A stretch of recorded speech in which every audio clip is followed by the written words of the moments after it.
Welcome to the Mostly Legal Podcast. I'm Amanda Copeless, and I'm the Executive Director for the Central Florida-based law firm of Sheffield, Lohman, and Wilson. This week's guest is my all-time favorite attorney, and I'm not just saying that because he's my boss. Bill Lohman is our firm's founding and managing partner. On this episode, we talk about the ups and downs of starting and managing a law firm and what it takes to make that firm successful. And I'm Rob Joyner, Chief Revenue Officer at Centerbase. I spend a lot of time talking with lawyers, and I learn something new every time. This week's guest is no exception. Before we get started, I want to thank our sponsor, Centerbase, billing and accounting software for law firms. Now let's get started. Mr. Lohman, thank you so much for joining us today. Good afternoon. Thank you. You are the founding and managing partner of Sheffield, Lohman, and Wilson, a 50-attorney firm that serves Central Florida. You practice in all the smart areas: corporate, M&A, taxation, charitable trust. I'm sure I'm missing a ton of them. You can fill them in. 87 of them, but that's okay. Keep going. And Bill's also the smartest person I know. I always have to go into his office with my cell phone, and that's not because I'm checking it. It's mostly because it's a calculator, and it's literally the only way I'm ever going to keep up with the math is if I don't have a calculator in my hands at all times. Although Bill will tell you, as long as the numbers don't end in 5, he's a lot more comfortable doing advanced math. 100%. Yeah, he says, Amanda, round up. I don't like 5s. I'm like, you can still do the math. It's fine. You have a law degree from the University of Miami. You're a little bit of a fan of Miami. Is that M? Is that the UM? Throwing up the U. Oh, that's a U. M. Oh, it's What is this? It's not Washington. It's Miami. The U. But aren't there a lot of colleges that start with a U? Or is that like a... Well, there's a lot of schools that start with university, but we are the U. All right. So, Rob, you got a question for Mr. Lohman to get us started? I do. I've had the pleasure of knowing you both, for a few years now, and I'd love just to dive into the dynamics of an executive director and a managing partner. How do you guys work together? So my theory is that we spend 3 years in law school to be lawyers. If you've ever listened to a podcast of law, the last thing they do is teach you business, right? They teach you the theory, the academics. They like English majors, which is a running joke between Amanda and I, because she's actually an English major. But I wasn't an English major. Okay. It was worse. It was way worse. But honestly, they teach you in law school to be a lawyer. They don't teach you to be a business person. So, we spend all these years learning how to be a lawyer. Let's all be good lawyers. Let's do the best we can in our own field. We don't need to be day-to-day involved in the running of a law firm. And that's why we hire somebody like Amanda to operate the firm on a day-to-day basis so we can do what we're good at. So that's my theory. I think lawyers should stay out of running a law firm on a day-to-day basis until the executive director makes a mistake, then we get back involved. Of course, that rarely happens here. So. Oh, rarely. Yeah. Well, the trick is you just hide the mistakes. And so then they don't know how many you make. And it's job security. Yes. It's the best way ever. So until they all come out at once. No kidding. So they all come out at once. Usually like in December when Bill starts looking at the numbers. Amanda, this number doesn't make any sense. He can look at, Rob, I'm no lie, he can look at an Excel spreadsheet I have spent hours working on. And he can look at the printed version of it and know I have a formula off somewhere. And I'm just like, he blows mine and Stephanie's mind. He's shaking his head no, but he really does this to us. Are you That's sure amazing. That looks right? It's the general office expense for 3 years ago. I don't think that formula is correct. Tell me I'm wrong. It happens all the time. No, it's a weird gift I have. It's maybe a curse. I don't know what you want to call it. But and it's funny, my old firm we had tons and tons of committees. So when we started the firm, I got rid of committees too. We don't need committees, right? We want to streamline and be lawyers. So pull quote, get rid of committees. Got it. That's the key to the success. So Bill, one of the things that Rob and I were talking about before this is you were a young attorney-ish when you started this firm. You were 9 years out of law school. What made you want to go and start a firm? It was Charlie Sheffield that came to myself and Lynn Wilson, and the prior firm we were at was a lot of great people, but it was a very diverse firm. So we had workers' comp lawyers, insurance defense, corporate business, and we looked at the landscape of Central Florida, and there was no law firm that was really focused on the Central Florida business and the Central Florida family. They were focused on real estate or they were focused on litigation and other things. So we wanted to be a little unique we also wanted to grow and build, and so just a little different model. And Charlie came to me and said, "Bill, do you want to start a firm?" I said, "Charlie, I'm going to do whatever you want to do. You're my mentor." And so off we went. So little did I know the first day that I showed up, and Charlie's like, "Okay, you're managing partner." I'm like, "What the heck does that mean? I'm 32 and I have no idea." How did you learn to be a managing partner then? A lot of mistakes. Yeah. It was very hard in the first 4 years because we were probably the fastest growing law firm ever in Central Florida. We grew from three of us to probably 30 lawyers within 3 years. Wow. Wow.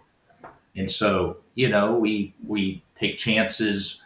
We're trying to keep up with the demands of the clients. You sometimes you're growing that fast. It's harder to maintain culture, right? And so you end up with a little different group than you ever thought you would. And then the recession from 2008 allowed you to kind of step back and reflect on, okay, what did I do right? What did I do wrong? How are we going to do it differently? It was kind of a reset, right? But yeah, we grew fast. We made a lot of decisions very quickly. If a young attorney were to come to you today and say, "Hey, I'm thinking about starting my own firm," what are the mistakes you made? How would you answer? So I had Charlie Sheffield, right? So Charlie Right. was a seasoned lawyer in this town. He was the first tax lawyer in Orlando. He was one of the most well-known lawyers. So I had it easy, actually. Right? He put capital into the firm, and our first hire was a marketing director. Mm-hmm. The very first. Oh God, please don't. Oh, Rob loves to hear that stuff. We did. Yeah. Yes. And then the second thing we did was we rented 17,000 square feet when now we just had Wow. With Luckily, I didn't have that's to guarantee that lease. So I was like, Charlie, well, we rented 17,000 with an option on 5, or we rented 13,000 an option on 4, something like that. But it was all faith in Charlie. So I don't know how, as a young lawyer, to not have gone through everything that a lawyer does. It's hard enough to learn your practice, learn your craft, learn how to manage clients, learn how to work with clients, learn how to originate clients, and to start a firm at the same time. I don't know how some of the young lawyers do that, because you're really serving two roles, right? You're separately Right. running a law firm while you're also trying to be a lawyer. So just, take your time, maybe not try to do it yourself, maybe try to get a group of people so you can kind of bring in different people to help pay for the administrative costs. It's just too easy as a young lawyer to make mistakes, from trust accounting rules to getting the right people in there. Then you're doing a lot of things that you shouldn't be doing. I don't know how young lawyers do it, but when they don't have somebody else. So what I'm hearing from you is bring in a money person early on that understands the rules If you're of not a running a money law person, firm. bring in a money person. Not Right. a money person, somebody that is as well known, a mentor that Right. understands the profession, has been around in the community. That makes a huge difference. So Well, you've joked to me before that the one thing you and Charlie had in common is you hated doing your bills and you hated entering time. yeah, I think my old firm made bets that we would not survive because both of us hated doing time and billing. If anything, that taught me that I had to get those things done, because there couldn't be two of us not doing billing and time. So, because I was awful before that. So I fixed it. I had no choice. You learn that was a mistake. I should have never been as bad as I was in my last firm. So you mentioned, Bill, that you guys rented, you leased 17,000 square feet. I thought we set the record. We rented about 10 for 5 of us early on at Center Base. Did you guys always picture yourself as a mid-sized firm? And if so, were there a reason that you wanted to grow to that size, the pros and cons of being a mid-sized firm? To me, to adequately service our typical client, which is a Central Florida business, sometimes multi-generational, or multiple owners, and you have their families involved. Whether it's a small company or a company that's going to grow over time, you can't provide all the legal work that they need without depth, right? And you can't adequately service a client unless you have multiple people, multiple lawyers and paralegals and legal assistants all working together to service that client. So I think, to me, it's almost too difficult to do that and do it well. And the model of law firms in general, of kind of everybody kind of doing their own work and keeping their own clients, makes it difficult to succeed, right? But that's kind of how law firms are structured. So we knew from the beginning to be who we wanted to be, which is to service all of these Central Florida businesses and families, we had to have depth. So, it was the right way to do it. And it was just a matter of finding the right people to fill those in. So we always knew we'd be a mid-sized firm. I think we also always knew we'd never be a large firm, because we always knew that if you grew too much where you went to other, cities, the firm would change, right? When you can get everybody together, and kind of know each other, that's one thing. Once you go to South Florida, Jacksonville, or Tampa, you start creating more of a distant culture. Things change. So that's what we wanted to be. We kind of in our first business plan kind of had that idea, kind of a hub and spoke system to serve everything within an hour and a half of downtown Orlando, and that's what we wanted to be. And I think we got there. We could grow a little bit more, but if we're going to grow beyond that, I'm going to retire. No. I thought we had an agreement that we were going to retire together. Well, you're going to wait. When you open South Florida, if you want me to retire, just go open South Florida. I'll go down to South Florida. I may not come back. Bill loves the Keys. That's his place. He taught me the first couple of weeks I was here. He told me one of his favorite pastimes is to go to get lobster out of the ocean. And I said to him, "You go fishing for lobster?" And he was like, "Wait a minute. No. I'm not. It's not fishing. It's lobstering." And so this is a brand new word. I'm from Texas. We hunt deer. Like, we don't pull food out of the Gulf of Mexico to eat it if we can at all help it in the Texas side. Right, Rob? Yes. But then he taught me about the tickle stick and the box and the swishing them in. No, not the box. The box is illegal. Don't say I say anything about the box. It's a net in a tickle stick. The box is illegal. God, it would never use the box. I don't have a commercial license, not yet. So. But then you also told me you can hold your breath for like an obscene, crazy amount of time. Yeah, that was that's a little harder now. I'm in my 50s. I have to admit, I go down there and I don't have the breath that I used to. So, but it was minutes before, right? When I was younger, yes. You get that burst of energy when you're underwater 10 feet and the lobster takes off, and you just take off after that lobster, and you'll just keep going until you can get them. But as you get older, it gets a little harder. So now I have the kids do it. I just stand up there. You go there, get the lobster. Stay in the boat. Don't you bring a whole bunch of people on the boat so you can hit your limit, right? Yes, that's what it is. Lobstering is so much about teamwork. It's amazing how you got one person that goes into the hole. Everybody else has to be around. You have to work together. They go out different angles. You got to be watching. One person will go down, the other one runs out of breath, goes back up. And if you don't work as a team, you end up losing the lobster. So that's how you train your kids to help you lobstering. Yes. Now they do it, and I just watch. One question I want to ask you, you're talking about family, you're talking about spending time outside the office. A lot of people, myself included, I'm 34. I struggle with balance. You grew up an amazing firm. How did you, over the years, and how do you continue to find that balance and set those boundaries so that you can spend time with your family or spend time outside the office? I don't know that I'm the best example of that in some ways, and in other ways, I'm a great example of it. So my family would tell you that I work 363 days a year, which I do. I take off Christmas and Easter.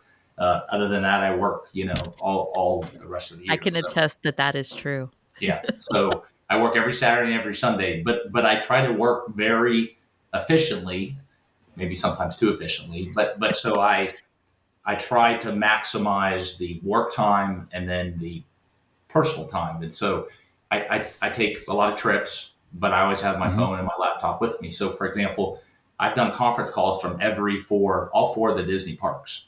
I have spots in all four Disney parks where I can do a conference call. So that's a perfect example. And the family knows that I may at any point have to walk away and handle something.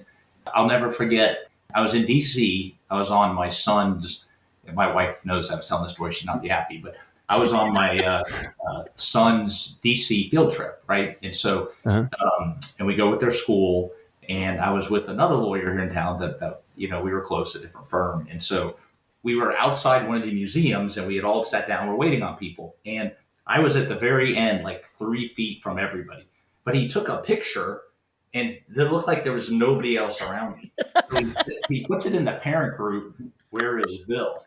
And so then I get a text from Susie, "Hey, you got to stay with the group." I'm like, "Oh, great." So then for the next 2 days, we spent time everywhere he went taking pictures of me off doing my own stuff on my phone, returning emails, texts. And then we got the chaperone in to email my wife to say we really need to have a parent conference. Oh This my, is not Oh the my the way gosh. that we would expect our parents to be chaperoning kids going to DC. And so I got in a little trouble for that one, but it was fun. And I did return some emails while I was on that trip. So Rob, I've told you before when we talk about Family Man, he also showed me a video once of him dancing because he took dance lessons with his daughter and to The Greatest Showman, or you were tap dancing or I something. was. I, I, That's I was a very short 1.5 minute dance, but yeah, I danced in her production, The but Greatest I Show. was told don't schedule anything for Bill from Wednesdays from 6 to 7 for the next 12 weeks because that's how long it's going to take him to learn a minute and a half dance video. It would take me longer. Yeah. But the best thing about it, Rob, is that when you're a Huh? dad, it doesn't matter Yeah. what you do up there, right? And the Right. we were like 15 moms and 3 dads. We couldn't get any other dad to do it. And the moms the whole time, they're always so stressed. They're trying to get everything perfect. As dads, it doesn't matter. Like we're just out there. It's we're having fun. We miss a couple steps. As long as I don't run anybody over, it's all good.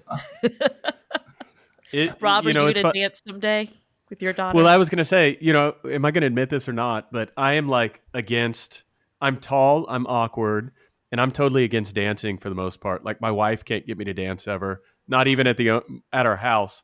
But I have 5-year-old twins, and my daughter loves music. And so we'll find her next to Alexa in the kitchen dancing by herself. And lately she's been pulling me in, and all of a sudden I'm in there dancing, right? Oh, Never would have done it before, but there's something about having a little girl when you're a father that just makes you do whatever they want. I'm going to bribe Michelle for a video of that. Oh, she doesn't see it Okay. when it happens. You don't even let your wife see you dancing? No, no, no, no, no. So, Bill, this has come up a few times throughout the season, or maybe just once. But Amanda mentioned that she's been in Florida for almost 4 years now, and Mhm. you've been to Disney once. Once. So, how often do you go? Every month, I think it's probably more often than that. probably once a month, maybe Yeah. every other month we go. So Wow. yeah. What's your favorite park and or ride? My favorite park is probably it's either Epcot or Hollywood Studios. Although the kids think it's Animal Kingdom, but we like to relax around the countries in Epcot. So For those listening, he did air quotes around the word relax. yes, but we like Hollywood Studios because of Rock and Roller Coaster, and then the whole Star Wars Pavilion is awesome too. So my favorite ride, probably historically, has probably been Rock and Roller Coaster. But the Guardians of the Galaxy, I've been on it now, and it is amazing. It's a little intense. I have to go on it again because we went on it. I got off that ride. I had to sit down for a while, so Is it it like was awesome. motion sickness or? Just the technology they use in that ride is nothing that I've ever seen at Disney because you're moving during the roller coaster. So the roller Okay. coaster is moving around. It's amazing. Yeah, it's pretty awesome. So You're also a huge Marvel fan, like crazy big Marvel fan. So the question is, what is your favorite Marvel movie? Or should we at least say last 5 years? Because all time is a hard one. my favorite Marvel movie. I probably like all the originals. Like the original Iron Man was awesome. The I've original seen all Guardians of of them. the Galaxy. The first Doctor Strange was awesome. So the first ones they kind of do that each series I think are the best. Which one's the best overall? I'd have to think about that. And right now I'm watching She-Hulk. Is that the one about lawyers? She's a lawyer or something, right? Yeah, she's a lawyer in the Hulk. Right now I'm watching She-Hulk, House of Dragons, Cobra Kai, the newest season that came Oh, I out, love that. the Lord of the Rings one that's coming out. You got to watch that too. But I rewatched all Lord of the Rings and the Hobbits before that. So, and there's one more. You must not sleep if He you work as doesn't. much as you do and you And watch all these series. No, I sleep. I work and watch at the same time. Oh, The nice, kids nice, are funny. nice. They always make fun of me. I'll watch something and then they'll quiz me, right? And they're like, "Dad, you can't remember the name of anybody because you were too busy working." So this is also why I never get responses to my emails because he's watching all 5 Lord of the Rings movies. At the same time. at the same time. Or we always joke that anytime you want to get an email from Bill, it's kind of this like crystal ball about what he actually meant because he's using talk to text. And so I can't Ah, even tell you the number of times I walk into Stephanie's office. She's our controller, and I'll show a text to her and say, if you were me, what would you think Bill meant when he said this? And we'll sit there and puzzle over it and puzzle over it. And we might ask some other people. And at the end of the day, we should have just responded and said, Bill, what do you actually mean here? But I thought that was just me. And then I talked to his partners or associates who work for him, and everybody is like, you're thinking too fast for the rest of us, right? Let's go back a little bit. We talked about the mid-sized firm, and over the course of the show, we have talked a lot about the pros and cons of a small firm versus a big firm and how mid-sized firms just fit into this really unique space because we compete against large-sized firms for talent, and we can usually beat small firms on having the depth of the bench like you were talking about. What are some other challenges you see based on the size of the firm we are?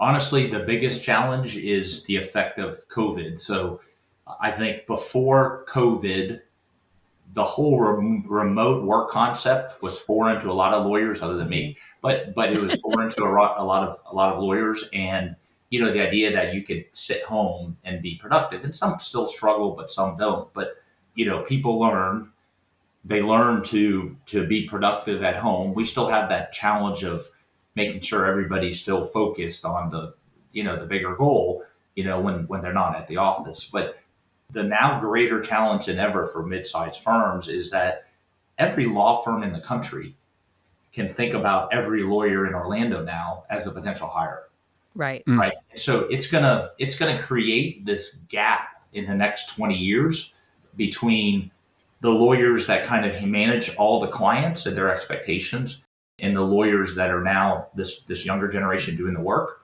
that are not going to have the client contact that is really important. Depending on what practice you're in, it's more important in some than others. But that's going to be the biggest challenge for mid-sized firms, really anywhere, that you now have this whole other set of law firms competing for talent, right? So it's even harder now to say, well, we have better work-life balance when they can come and say, we have the ultimate work-life balance. You can work in your home in your underwear, right? We don't care as long as you get your work done. So right, Rob, how are we now going to compete with that? That's changed the whole dynamics. You got recruiters calling everybody every day, emails and all that. And so now they're no longer geographically limited. So I don't know what that's going to do to that's interesting. to the practice, but it's going to change it. It has to change it. And where it's going to ultimately hurt is you have all these Central Florida companies, right?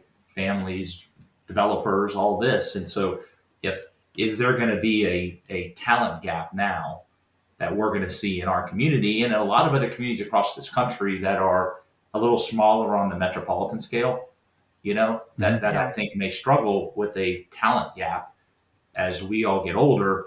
Who's then going to be primary contact? I don't know. It's something we're going to have to try to figure out. So, Not it. Amanda, putting her finger on her nose. No, Bill and I play this game. He taught me when I first started, which if you don't want something to be your responsibility, you put your finger on your nose. It's called nose goes. Yeah, nose goes. I do that all the time. Nose goes. And so now if Bill's sitting around the table and he says we, I immediately go to my nose because when I'm at a table with Bill, we is me. And then I'll go play with my admin team. And when I say we, it means one of them. And so, yeah, if Bill ever says we should, I know which way it's coming, which is fine. It's called job Rob, security. don't you know what nose goes? That game, you know that game, right? Absolutely. I do it all the time with my wife. With kids, and not know nose goes. So, Right. Rob, I you have can't say twins, that. so you probably I do did that. that the first time nose goes. She's like, "What are you doing?" Like, I was like, Yeah. what do you have Nope. like something on your Nope, not me. yeah. Not me. So Amanda, has that, from your perspective in hiring staff, have you had struggles because of the, work from anywhere policies that some other firms offer? Yeah, I think so. And it's something we are continuing to talk about every day. I mean, every time we get together, it's what is the best makeup for us? If you have certain attorneys who want to work in the office and certain ones who don't, how do you have a fairness to staff where if they work for attorneys who are remote, but they have a backup, they're the backup for somebody who needs that person in the office. Where is that the best mix for that? Resources, or we don't provide laptops to staff, but if they want to go back and forth, now we're providing laptops. And then how does it all affect into space? How much Mm-hmm. physical space do we need? I think that's a question a lot of law firms are asking, and we are just kind of continuing to play with that because there's a little bit, and look, I love lawyers. I've been working with them and I have my degrees on the wall, but there is a little bit of that.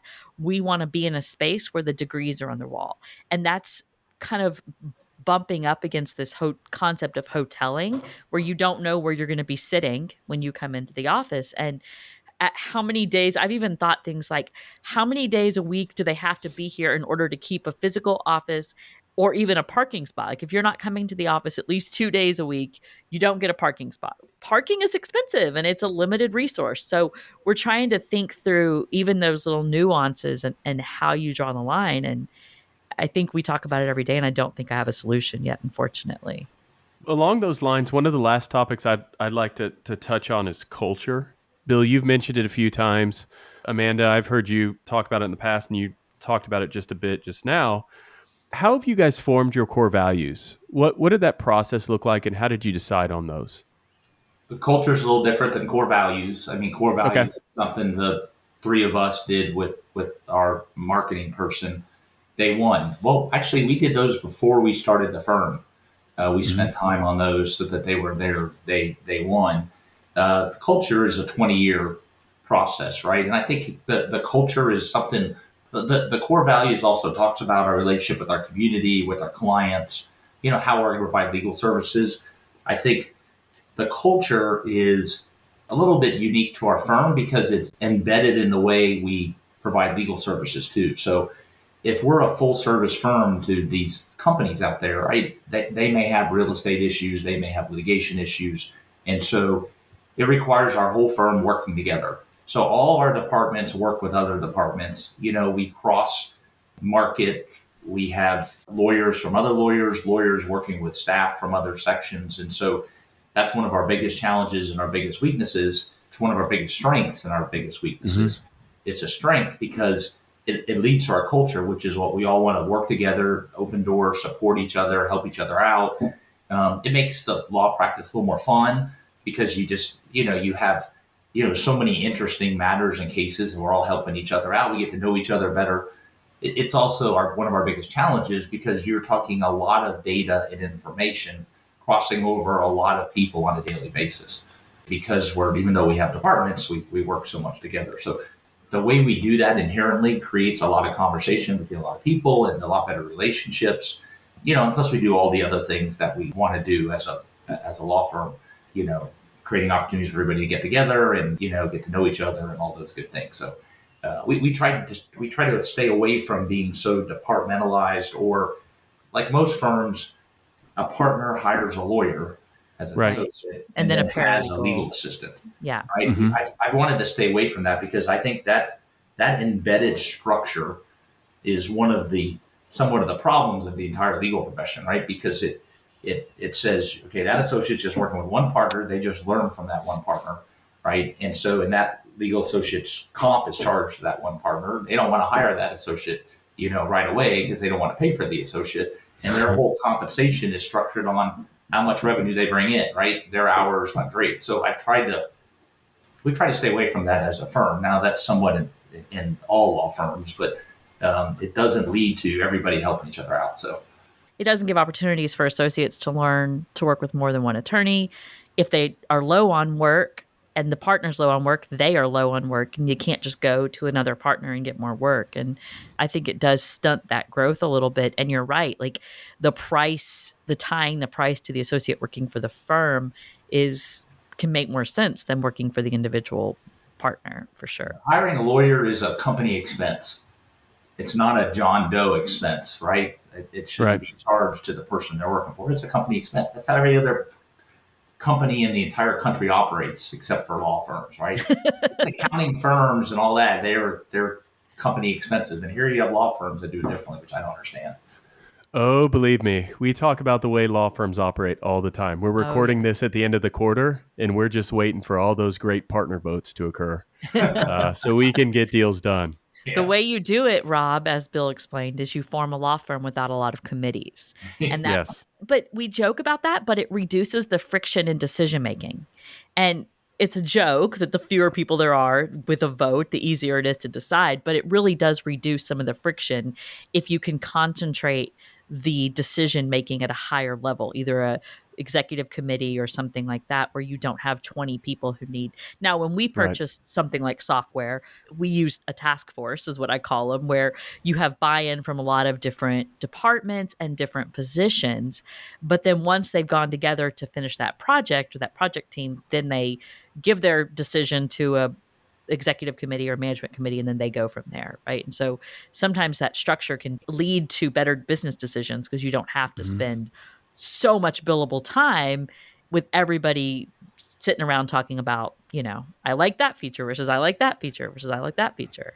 Yeah. Makes He's sense. quiet. If we have an old printer, go buy a new printer. I don't want to hear about it. I don't want to know we bought a printer. Jeez.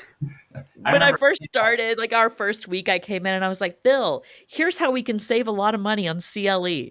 And he said, if you ever bring a decision like this to me again, you will be fired. Like if we can save money on CLE, just go do it. It was But it that helped. decision, and it was the Wi-Fi network. They're Oh, like, the Wi-Fi. we can upgrade the Wi-Fi network for $1,800 for everybody. Will stop complaining. Okay, so what? Just go do it.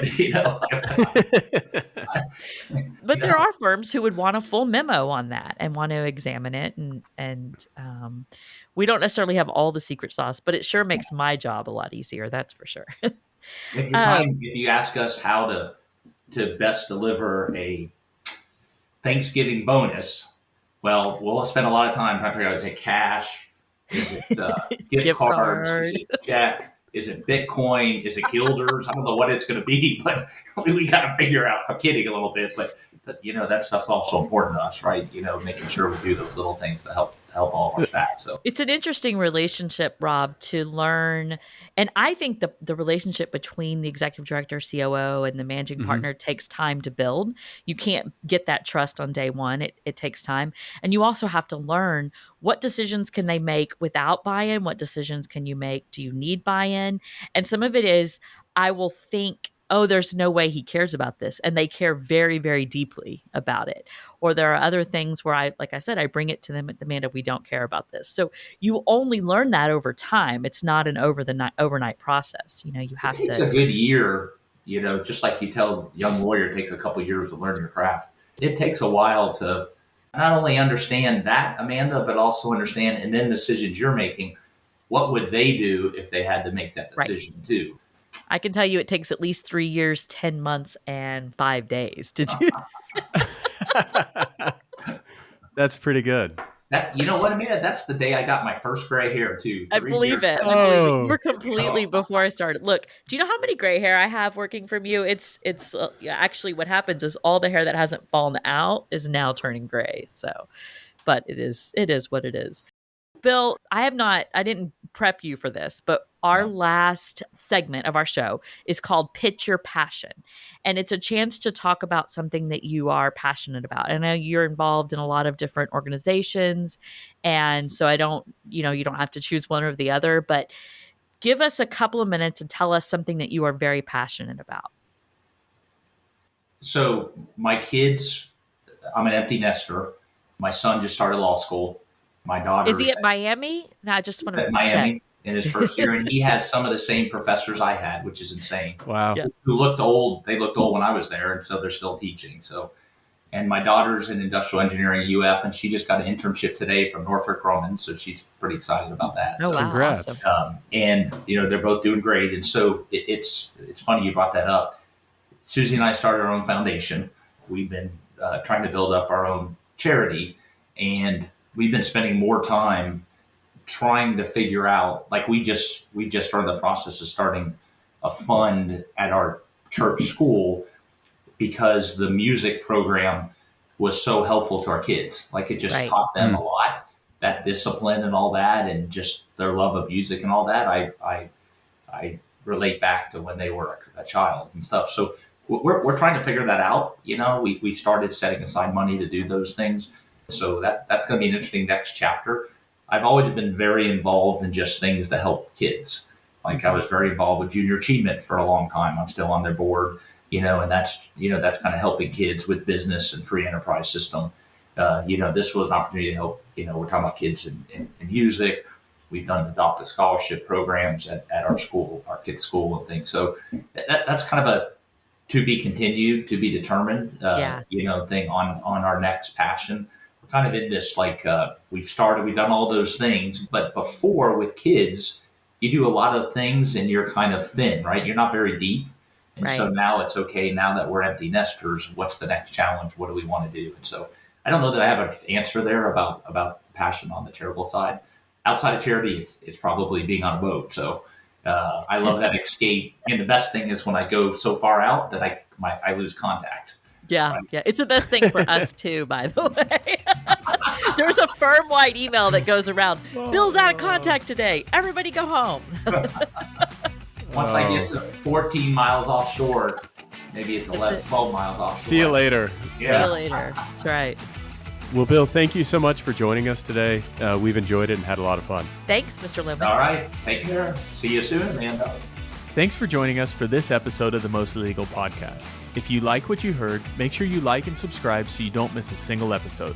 You can also check us out online on mostlylegalpodcast.com, where you can sign up for our email list, get weekly recaps, and get some of your very own Mostly Legal swag.